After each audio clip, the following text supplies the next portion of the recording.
คลิปนี้สิมาสอนวิธีสร้างภาพโดย AI เนาะก่อนอื่นหมดเราเข้าไปที่แอป ChatGPT เนาะหลังจากเข้ามาแล้วมันจะเห็นหน้าตาเป็นจั่งซี้หลังจากนั้นเรามาเขียนสร้างรูปภาพ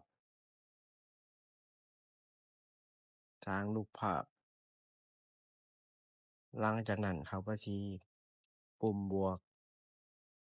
กดเข้าไปที่ปุ่มบวกเลือกรูปภาพที่เราต้องการเนาะเราก็สามารถเลือกรูปภาพที่เราต้องการได้หลังจากเลือกแล้วกดเพิ่มเลย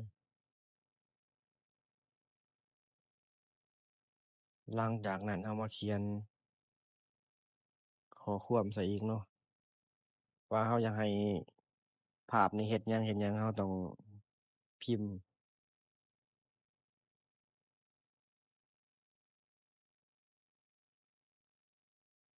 มือจับแก้วชาเขียวเราจะมาสร้างรูปภาพนี้ให้มือจับแก้วชาเขียวเนาะเราก็เขียนหลังจากเขียนเรียบร้อยแล้วเราก็กดไปที่ลูกศรเลยหลังจากนั้นเราก็มารอให้ AI ทำการประมวลผลเนาะ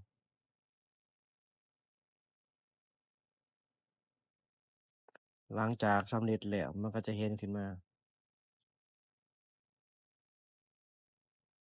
จะเห็นว่ามือ